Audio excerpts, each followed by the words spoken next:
Running is one of the simplest things that you can do for your health, but a lot of people make it more complicated and more painful than it really needs to be. Today, I'm going to break down 3 things that every runner needs to know: how to train at the right pace, how to actually get faster, and how to improve your form and cadence so that you can stay injury-free and run longer and stronger. These are insights that I've learned through my own training and from working with my marathon coach, Katie Van Arendonk. Let's dive in.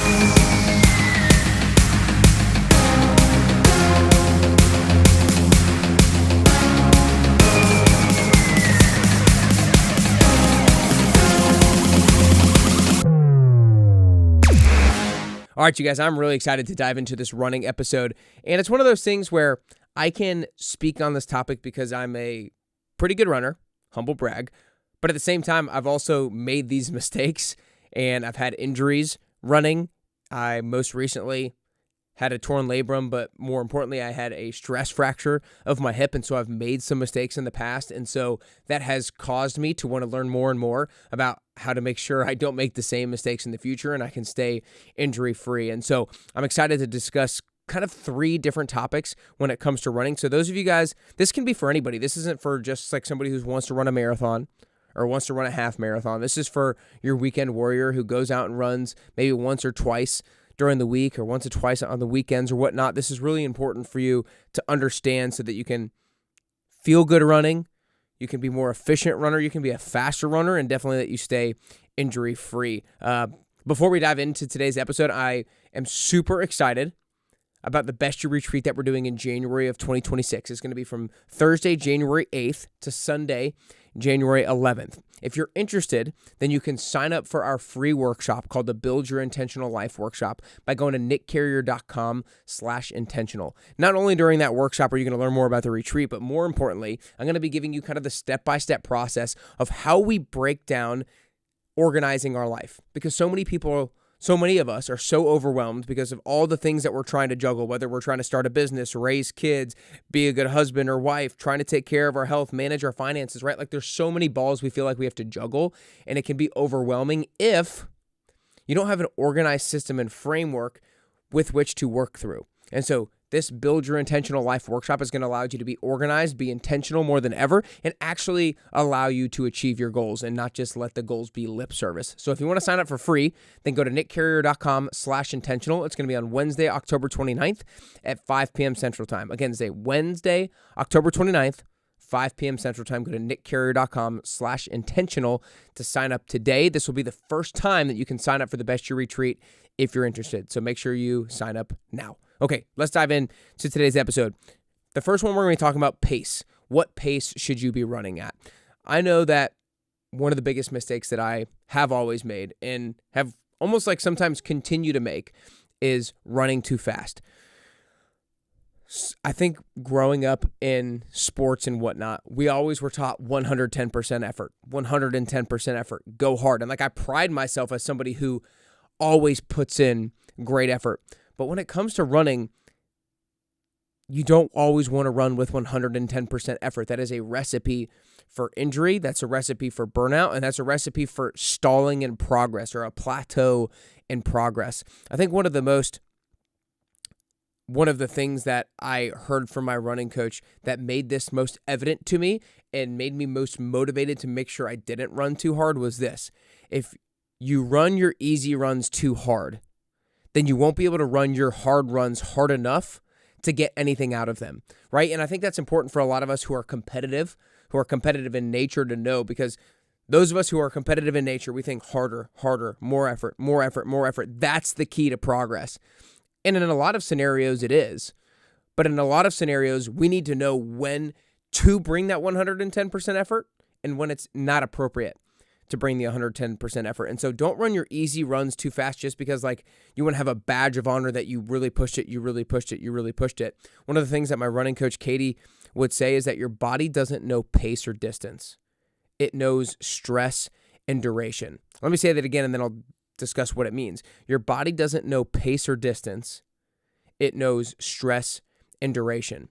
And so how I would explain that to you is I know oftentimes when I go out on a run, I think I want to be at this pace. Let's just say I want to run this run at a 7-minute per mile pace. Now, I'm going to say that I'm going to oftentimes think that no matter when I go out on a run, that's what I want to hit it at. But how I feel on Monday might not be the exact same as how I feel on Friday when I go on the run. And let's say, comparing apples to apples, let's say I'm going a 5-mile run on Monday morning, and let's say I'm going a 5-mile run on Friday afternoon. Monday morning, I might be fresh. I might have gotten a great night's sleep on Sunday night, and that 7-minute mile is not all that difficult to hit. But then on Friday afternoon, maybe I've had a long week, I've been stressed out, I haven't had great sleep, and I'm tired, and maybe that 7-minute mile feels really hard to hit. And so your body doesn't understand pace. It knows stress. And so if you're doing that 7-minute mile on Friday, you're putting your body under much more stress, and therefore, maybe likelihood for injury. If you do one run incorrectly, let's say, you're not going to necessarily injure yourself right then and there. But if you do that again and again and again and again, then you might be more likely to lead yourself to injury. And so instead of thinking always just pace or distance, you want to think about stress and duration. So instead of I'm going to go for a 5-mile run on Monday at a 7-minute pace, and then I'm going to go on a 5-mile run on Friday at a 7-minute pace, you should say more like, I'm going to go for a 45-minute run at an easy pace on Monday, and I'm going to go for a 45-minute run at an easy pace on Friday. And then however far you go and however fast you go should just be based on what, quote, easy feels like on that day. And so on Monday, if easy is faster, so be it. If on Friday easy is slower, so be it. You want to listen to your body in terms of stress and in terms of duration, more so than pace and distance. So I hope that gives you a little bit of understanding of how to think about it. That's why I think going for time is really great. I don't always just go for time. I sometimes go for distance and sometimes go for pace. But when I'm going for pace, I try to make sure that the pace that I'm going for lines up with how I'm feeling, or making sure that I get good night rest if I know that the next day I'm going on a hard run, if you will. And the next thing I want to say in terms of if you're going on an easy run, let's say, which should be about maybe 80% of the miles that you do roughly on a weekly basis. So if you're running 10 miles a week, you should run about 8 miles of them at an easier pace. What that means, like practically, is zone 2, which means basically you should be able to have a conversation with somebody while you're running those miles. If you're talking about heart rate, it's going to be somewhere around 180 beats per minute minus your age. So I'm 30 years old. That would be around 150 beats per minute for me. Now, that's a good target range to be in. Everybody's going to be a little bit different based off of their own fitness level, aerobic capacity, VO2 max, all that kind of stuff. But that's a good rough outline for a lot of people to aim for in terms of their heart rate for those easy runs. And then in terms of, to kind of round out this part of the conversation, in terms of practically why this is actually better for your performance in a race, let's say, for your performance long term, is that your performance on a long run is determined at like 95%. This is what my run coach Katie says, is determined like 95% by your aerobic capacity. Your aerobic capacity is basically your heart and your lungs. It's your ability for your heart to move blood to the periphery, to the working muscles, and then also to bring it back to the heart. And so it's its ability and efficiency to do that with oxygen. Once you get to the point where your run is getting more and more difficult and your heart rate's going more and more up, you're training a different energy system.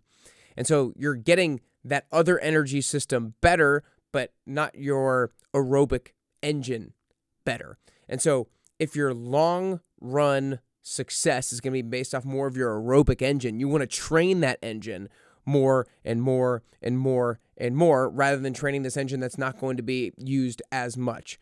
And so those of you guys who are training for a longer run, half marathon, or whatever it might be, maybe it's a 10K for you, then it will actually help improve your performance by spending more time in this lower heart rate zones. And then lastly, just to say this again, I think this is a great quote. If you run your easy runs too hard, then you won't be able to run your hard runs hard enough to get anything out of them.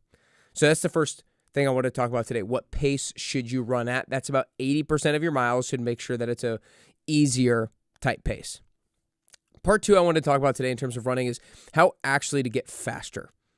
How can we become more efficient with our stride, more powerful with our stride, so that we can actually build up our speed and not just get in better cardiovascular shape per se, but actually be able to get faster, actually be able to produce more force with each stride that we take. One of the things that I loved that I did during my marathon training was we added in at the end of some of my, let's say, medium to longer distance runs, we added in some strides. So these were like 20-second efforts that I was really focusing on form. Because when you always run slow runs, you can sometimes get into bad habits with your mechanics of running in terms of trying to get faster. And so when you add in some speed work, you kind of really make sure you optimize your mechanics more for speed and efficiency. And so when I'm doing these 20-second efforts, it's not necessarily like a dead sprint, like I'm absolutely going as hard as I can, but I am running fast and I'm focusing on form. So I'm focusing on standing up tall. I'm focusing on arm drive. I'm focusing on knee drive. I'm focusing on at a long torso. I'm focusing on a quick foot turnover, meaning when my foot hits the ground, it comes right back up. So I used to actually say this a lot when I coached Orange Theory classes about teaching people quick foot turnover. Think, pick them up, put them down, pick them up, put them down, pick them up, put them down, pick them up, put them down. So I would run about 6 efforts of 20 seconds of strides and then just a 1-minute walk. And she talks about how she thinks that's a really good way to optimize for our mechanics and for our speed after a run that's not a difficult effort. Add in 6 rounds of 20 seconds of a stride and a 1-minute walk. And then another way to get faster is through strength training. And we talked a lot about in my episode with Katie, specific things that you should be doing strength training wise as a runner, both for injury prevention, but also to actually get faster. And a few of them are going to be this. First and almost most importantly is single leg exercises, unilateral lower body movements. Because if you think about it, running is a single leg exercise. You are never on both feet at the same time. That actually what distinguishes power walking from running. Running, you're never on both feet at the same time. It's a single leg exercise. So you want each leg to be strong in and of itself. And then the second part of the strength training, there's single leg exercises, and the second part is going to be eccentric focus, meaning deceleration, meaning like the way down of a lower body movement. And the reason why that is important is because you think about it, each time you're landing, you're kind of, to an extent, your body's having to absorb force and deliver force down into the ground. And so it's constant, like, eccentric each time your foot lands and strikes the ground. And so when you actually can translate that into your strength training, that can be important and allow you to get faster and more bulletproof as well. And so what that would mean is if you're doing a squat, go 3, 4, 5 seconds on the way down, and then just a regular 1 count on the way up. Or if you're doing a split squat or a lunge, then going 3, 4, 5 seconds on the way down, regular 1 count or so on the way up. The third thing in terms of strength training that we talked about were bent knee calf raises. So there's basically 2 main muscles in the calf, the gastroc and the soleus. The gastroc is the one that kind of like looks good and that most people train when you train straight-legged calf raises. But if you do bent knee calf raises, that's when you're going to be training more of the soleus. And that's what's kind of most important when it comes to running. And I think in particular, long distance running. Don't fact check me on exactly how I phrased the importance of the soleus, but I know that the soleus is super, super important when it comes to running. And so a bent knee calf raises, you only target that. The reason why bent knee, you only target that part of the calf muscle when your knee is bent. That's just kind of how the anatomy of our body works. So if we have straight leg calf raises, we're going to hit more of the gastroc. If we have a bent knee calf raise, we're going to hit more of the soleus. And so those are kind of the 3 different components of strength training that you would really benefit from doing if you're a runner, both for injury prevention and to get faster. So single leg exercises, think your lunges, your split squats, your single leg RDLs, your step ups, your step downs, all of those types of things. Even a sled pushes single leg, right? Because you're only pushing 1 leg at a time. Eccentric, doing all of those exercises, but slow on the way down, and then also adding in some bent knee calf raises as well. So those are the 2 different ways on how to get faster. Focus on strides, where you're really focusing on quickness and form, and then do those specific strength training exercises as well. Lastly, getting into section number 3, and I think this is the one that's the most difficult to alter, and it's also the most difficult to focus on, and that's improving your cadence and your running form. This is something that maybe some of you, if you're not all that familiar with running, you might not know about, and your cadence is essentially how many steps per minute are you taking when you're running, and this is one of the most important things to do in order to avoid things like shin splints. Because here's the way that Katie talks about it. Every action has an equal and opposite reaction. So when your foot strikes the ground when you're running, you would prefer it to strike directly underneath your body. But what happens is if a lot of people are overstriding a little bit, then their foot is striking a little out in front of their body. And so every action has an equal and opposite reaction. So if your foot strikes directly underneath your body, then force goes down and force goes up. But if the force is out in front of you, if the foot strikes out in front of you, then there's going to be a little force going backwards. And that can lead to overuse injuries. I think mainly shin splints, some knee pain as well. Don't quote me on the exact injuries that it might lead to, but I know that that is one of the most common errors with people's running form is their cadence or their stride is too long. Therefore, their cadence is lower than it should be. So the number that a lot of people talk about in terms of cadence, in terms of steps per minute, is around 180 steps per minute. Although that's definitely going to vary based off of a different number of things, but I think that's a good benchmark for a lot of people to work towards. I know for me personally, I think when I was doing my marathon training, I was usually high 160s, maybe touched 170, so my stride is a little bit longer. I do think that athletes who are focused on speed and we're taught reach for our stride, we tend to not have the short, choppy strides that true distance runners have, and therefore that we can set ourselves up for injuries. And so I know that you can track your cadence on most wearable technology that accounts for running metrics, and so that can be something that you can work on is, okay, 180 steps per minute, short and choppy, short and choppy, short and choppy, short and choppy. One of actually the cues that Katie likes to use when she's trying to coach her clients on having a higher cadence is she tells them quick and quiet feet. Quick and quiet feet. I mean, if you think about it, if you're trying to like tiptoe around the house, quick and quiet, up and down, up and down, up and down. So that's a great thing. And where if you feel like your cadence is too low or you actually track it and it's too low, try to keep that in mind. Now, if you're going on a long run, you can't keep that in your mind, top of mind all the time. But maybe you focus like 30 seconds at a time. Quick and quiet feet, quick and quiet, quick and quiet, quick and quiet, quick and quiet. And you do that every so often throughout your long run. And then hopefully it becomes more and more subconscious and more just habit that you do. And then the other thing that she actually said that can help people is listening to songs that have about 180 beats per minute as their rhythm and as their beat. And try to follow along your stride to the music and to the beat. And that can help as well.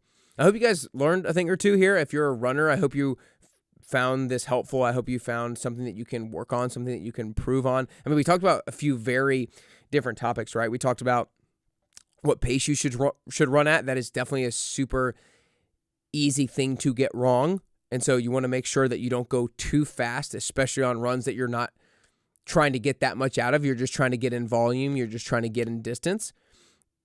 You want to make sure that you're doing things to get faster, like hitting those strides that work on your mechanics and your speed, and then doing specific strength training exercises that are going to really help you perform and stay injury proof. And then improving your cadence and your running form is going to be really important with your efficiency and your injury prevention as well. Hope you enjoyed this episode. If you are interested in this topic, I guarantee you'd like this video that I did with Dr. Josh Rankins, Train Like a World-Class Hybrid Athlete. Josh Rankins is one of the top in the world at the High Rocks competition. And so if you're interested in learning about being a hybrid athlete or being able to run fast and be strong, then this episode would be great for you. If you're watching on YouTube, the video has popped up. If you're not watching on YouTube, you can go to the Dr. Josh Rankins podcast, which is a few episodes back. I think you would enjoy it as well. Before I wrap up today, remember, the next Best Year retreat is January 8th to 11th, Thursday to Sunday. It's about an hour west of Nashville at this amazing place called the Buffalo River Resort. It's going to be a fun, relaxing, rejuvenating weekend, and it's going to be the best way to kick off 2026. You're going to have more clarity than ever before as to what your goals should be. You're going to have more organization, and you're going to feel